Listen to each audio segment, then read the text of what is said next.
Welcome back on my channel commerce with me. आज मैं इस वीडियो में आपको क्वेश्चन नंबर 9 बताऊंगी।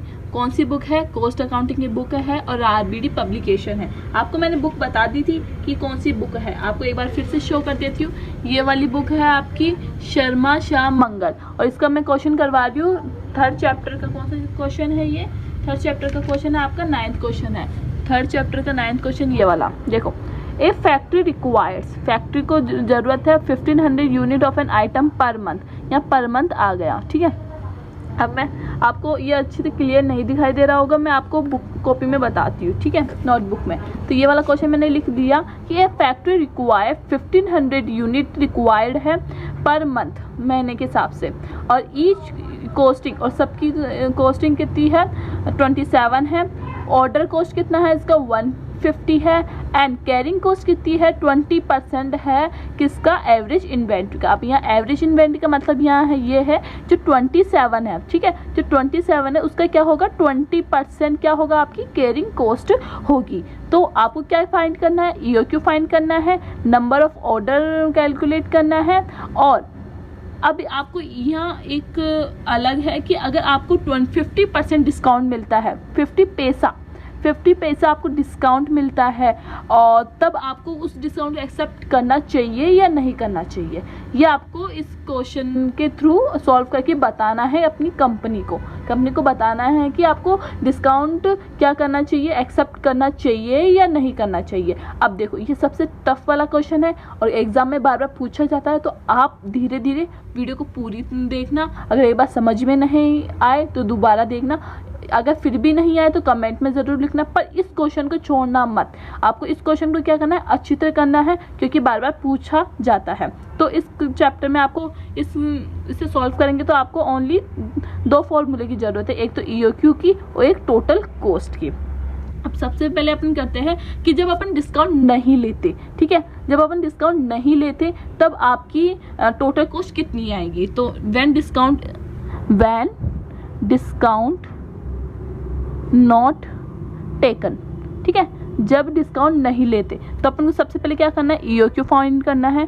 तो ईओक्यू का फॉर्मूला 2UO/C, तो आपको हो जाएगा 2 इंटू यूजेस कितना है? देखो 1500। अब यहाँ एक बात को आपको ध्यान में रखना है, ये 1500 यूनिट क्या है? पर मंथ है। अपन यूजेस कौन सी लेते हैं? यूजेस अपन लेते हैं ईयर, मतलब पूरे साल की यूजेस लेते हैं। तो 1500 एक महीने की हो गई, अपन 12 महीने की निकालेंगे तो कितना हो जाएगा? 1500 को मल्टीप्लाई करेंगे 12 से, 1500 मल्टीप्लाई 12 तो 1800। तो 1800 आपका क्या आ गया? यूजेस आ गया, 18,000 सॉरी। तो 18,000 यहाँ लिख देंगे यूजेस, ठीक है। ये समझना जरूरी है, यूजेस हमेशा ईयर में लिया जाएगा, मंथ में नहीं लिया जाएगा। तो यूजेस कैसे करेंगे? 1500 मंथ में दे रखा है, इसे 12 से मल्टीप्लाई कर देंगे तो ईयर का निकल जाएगा। तो ईयर का कितना आया? 1800। अब मल्टीप्लाई ऑर्डर कॉस्ट कितनी है आपकी? 150 आपकी है ऑर्डर कॉस्ट है। और कैरिंग कॉस्ट क्या है आपकी? कैरिंग कॉस्ट क्या बोल रहा है? 20% है। 20% किसका है? आपका 27 का। तो 27 का क्या करेंगे अपन? 27 का अपन निकालेंगे 20%, तो 5.4 आ जाएगा आपका। समझ में नहीं आया? कैसे आया? वापस बताती हूँ मैं। कैरिंग कॉस्ट क्या बोल रहा है? 20% पर एनम है, ठीक है। किसका है? 27 का। कि जो भी अपन को यूनिट होती है ना, उस यूनिट का क्या निकालना है अपन को? 20% निकालना है। तो 27 का 20% क्या होगा आपका? 5.4 होगा। अब इसे सॉल्व कर लेंगे जल्दी से। देखो 27 का 20% निकाला तो अपन देखो 5.4 आया, ठीक है। अभी से सॉल्व करते हैं। 2 इंटू 18,000 इंटू 150 डिवाइडेड बाय 5.4, इसका रूट निकालेंगे तो क्या आ जाएगा आपका? 1000 यूनिट आ जाएगी, ठीक है। आपका ये ईओक्यू निकल गया। अब ईओक्यू निकाल लिया, और अपन को क्या पूछा है? ईओक्यू निकाल लिया। इसके बाद अपन को पूछा है कि कितने नंबर ऑफ ऑर्डर रिक्वायर्ड, मतलब एक तरह से पूछा जाता है टोटल कॉस्ट पूछी है यहाँ।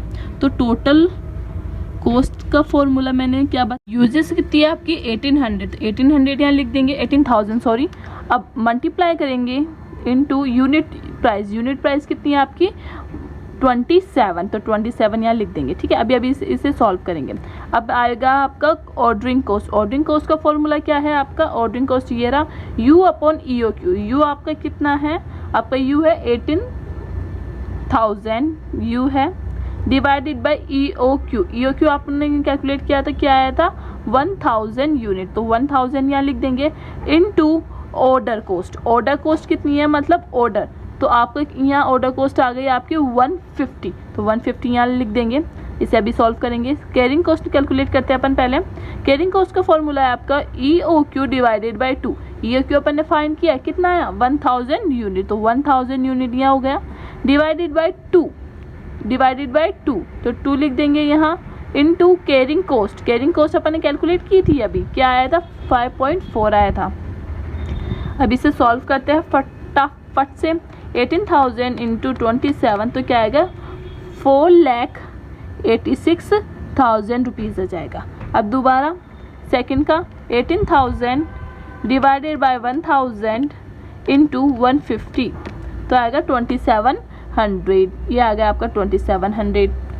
अब आ गया 1000 डिवाइडेड बाय 2 इंटू 5.4 तो आएगा आपका 2700।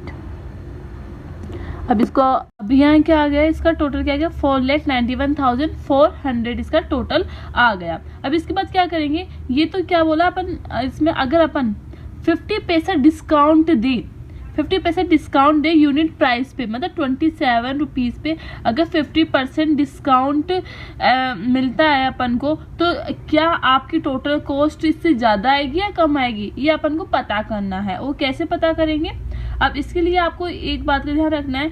जैसे यह मैंने आपको बताया था कि यूनिट क्या होती है, प्राइस क्या होता है और ऑर्डरिंग कॉस्ट क्या होती है। जैसे यहाँ देखो मैंने बताया था यूनिट यहाँ अपन को गिवन है 27, ये आपको गिवन है 27, ठीक है। ऑर्डर कॉस्ट अपन को कितनी गिवन है 150 अपन को ऑर्डर कॉस्ट गिवन है। कैरिंग कॉस्ट कितनी है 20% बताया था, तो अपन ने कैलकुलेट करके कितना निकाला था 5.4 अपन ने निकाला था। देखो यहाँ कैरिंग कॉस्ट 5.4 अपन ने निकाला था।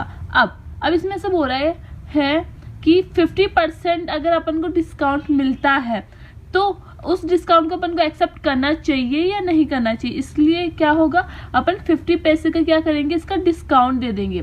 तो 27 में से क्या करेंगे 50 पैसा माइनस कर देंगे, ठीक है। 0.5 समझ में आया कैसे आया, 0 आया। यहाँ देखो 50 पैसा है डिवाइडेड बाय 100 करेंगे तो 0.5, तो ये 0.5 अगर माइनस कर देंगे 27 में तो क्या आ जाएगा 26.5। तो मतलब अपने पास क्या हो गई, जो ये यूनिट है नई यूनिट क्या आ गई अपनी 26.5 आ गई। जो ऑर्डर कॉस्ट है वो क्या रहेगी, सेम रहेगी अपनी 150। और जो कैरिंग कॉस्ट है, कैरिंग कॉस्ट के लिए क्या बोला था कि 20% है, किसका है ये यूनिट कॉस्ट का, 27 का 20% निकाला था, तभी तो क्या आया था अपने 5.4 आया था कैरिंग कॉस्ट, ठीक है 5.4 आया था। 5.4 कैसे आया था, अभी यहाँ लिख देती हूँ। 27 का क्या निकाला था अपन ने 20% निकाला था। तो अब देखो यहाँ यूनिट प्राइस चेंज हो गई, कितनी हो गई 26.5 हो गई। तो इसका क्या करेंगे, इसका 20% निकालेंगे। जो इसका 20% आएगा वो क्या होगा, आपकी कैरिंग कॉस्ट होगी। जैसे 26.5 इंटू 20%, तो 5.3 क्या हो गया, इसकी कैरिंग कॉस्ट हो गई। समझ में आया इतना। तो ये ध्यान रखना है, अपने पास नई यूनिट प्राइस कितनी है 26.5, ऑर्डरिंग कॉस्ट कितनी है अपनी 150, और जो कैरिंग कॉस्ट है अपनी कितनी है 5.3।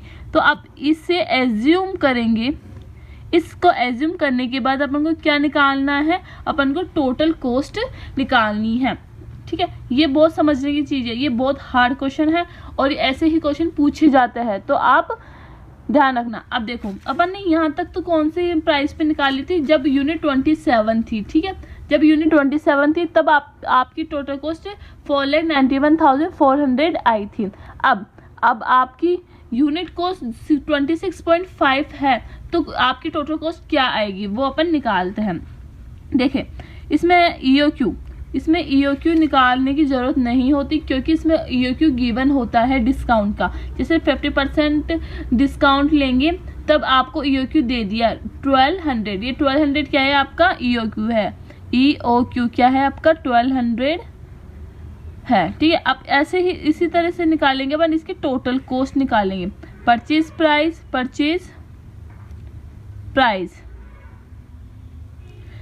प्राइस का फॉर्मूला क्या है, ये देखो usage into unit price. Usage कितना है अपना, वही डिमांड सेम रहती है, यूजेज है 1500, तो यहाँ लिखेंगे अपन 1500 मल्टीप्लाई क्या करेंगे यूनिट प्राइस यूजेज 1500। अब 1500 क्या है पर मंथ है, ये देखो 1500 unit of item per month है। तो मैंने हम बताया था आपको यूजेस कब लेना है, आपको यूजेस ईयरली लेना है। तो यूजेस अपन ने कैलकुलेट किया था वो कितना आया था 1800, तो 18,000 आपका यूजेस आया था, ये मैंने बताया था। देखो यहाँ बताया था यूजेस 18,000। तो परचेज प्राइस का फॉर्मूला क्या होता है, यूजेस इंटू यूनिट प्राइस। अब यूनिट प्राइस में क्या लगेगा आपका, यूनिट प्राइस में अपन ने ये कैलकुलेट किया था, क्या आएगा डिस्काउंट लेस करने के बाद 26.5, तो यहाँ लिख देंगे 26.5। और ऑर्डर कॉस्ट होती है, ऑर्डर कॉस्ट कैसे कैलकुलेट करते हैं, U अपॉन EOQ। यू क्या है आपका, यू आपका है 18,000 आपका यू आ गया। और EOQ अभी मैंने बताया कि क्वेश्चन में गिवन होता है, ये 12,000 यूनिट है, वो क्या है आपकी EOQ है। EOQ कौन से वाले की है, डिस्काउंट वाले की है, ठीक है, इस वाले की नहीं है, फर्स्ट वाले की नहीं है, ये है सेकंड वाले की। तो ये 1200 आपका EOQ आ गया इनटू ओ मिस ऑर्डरिंग कॉस्ट कितनी है आपकी 150 है, ये वाला मैंने बताया था। इसी तरह कैरिंग कॉस्ट निकाल लेंगे। कैरिंग कॉस्ट का फॉर्मूला होता है आपका EOQ अपॉन 2। EOQ क्या है 1200 आपकी EOQ आ गई divided by 2 into carrying cost के लिए अभी मैंने बताया था ये वाला कि कैरिंग कॉस्ट आपकी 5.3 होगी। ये 5.3 कैसे आया, ये आया 26.5 का कितना परसेंट 20%, ये यहाँ कर देती हूँ 26.5 का क्या आएगा आपका 20%, तब जब क्या आपके आया 5.3 आया, तो 5.3 यहाँ लिख देंगे। अब इसे सॉल्व करेंगे 18,000 मल्टीप्लाई 26.5 4,77,000 आ जाएगा इसका। दूसरा आ जाएगा 3,180 और आ जाएगा इसका 2,250। जब अपन को हम इसे ऐड करेंगे तो क्या आएगा आपका, यह आ जाएगा 4,82,430। मतलब जब आप डिस्काउंट लेते हो तब आपकी टोटल कॉस्ट इतनी आएगी, जब आप डिस्काउंट नहीं लेते तो आपको 4,91,400 आएगी। अब क्या करते हैं, जब अपन डिस्काउंट, एक तो ये तो यहाँ तक तो टोटल कॉस्ट कौन सी है जब डिस्काउंट नहीं लिया, ठीक है। अब जब डिस्काउंट लिया तब उसकी कॉस्ट ये आ गई, तो इन दोनों का जो डिफरेंस होगा वो प्योर प्रॉफिट या लॉस होगा। कि अगर आपको डिस्काउंट लोगे तो आपके पास प्रॉफिट भी हो सकता है, लॉस भी हो सकता है। तो क्या करेंगे लास्ट में 4,91,400 को लेस कर देंगे 4,82,430 से, तो क्या आ जाएगा 8,970। मैं यहाँ कर देती हूँ यहाँ कि क्या करेंगे 4,91,400 को लेस कर देंगे 4,82,430, तो आपका आंसर आ जाएगा 8,970। ये आपका क्या हो गया, आपका आंसर आप बुक में देख सकती हो, आपका ये आंसर आ रहा होगा 8,970। अब मैं फिर से शॉर्ट में समझा देती हूँ जल्दी से कि ये क्वेश्चन ऐसे बोल रहा है कि अगर आपके पास 27 यूनिट है और ऑर्डर कॉस्ट आपकी 150 है और कैरिंग कॉस्ट क्या होगी 20% होगी, किसकी होगी 27 की, ठीक है। तब आपको EOQ फाइंड करना है, तो आपने EOQ यहाँ फाइंड कर लिया, ठीक है। और आपको क्या करना है टोटल कॉस्ट फाइंड करनी, टोटल कॉस्ट फाइंड कर ली, ठीक है। अब इसके बाद क्या दूसरा क्वेश्चन ऐसे पूछता है कि अगर आपको 50 पैसा डिस्काउंट मिलता है और आपको EOQ गिवन है 1200 यूनिट, तो आपकी टोटल कॉस्ट क्या होगी, आपको डिस्काउंट लेना चाहिए या नहीं लेना चाहिए। तो आपको प्रॉफिट हो रहा है तो ऑफकोर्सली देखो, जब आप डिस्काउंट नहीं लेते तो 4,91,400 आ रहा है, और जब आप डिस्काउंट लेते हो तो आपका इतना ही कॉस्ट पड़ती है, तो आपको डिस्काउंट लेना चाहिए। तो आपका कितने का प्रॉफिट होगा 8,970। आई होप आपको ये वीडियो अच्छी लगी होगी। अब 10th क्वेश्चन बताऊंगी, ये वो इससे भी हार्ड है, तो आपको उसे भी अच्छी तरह समझना है। पर इस क्वेश्चन को छोड़ना मत, 5-6 बार निकालो, नहीं समझ में आया तो कमेंट में लिखो नहीं आया, मैं दोबारा इसकी वापस वीडियो बनाऊंगी। Thank you for watching.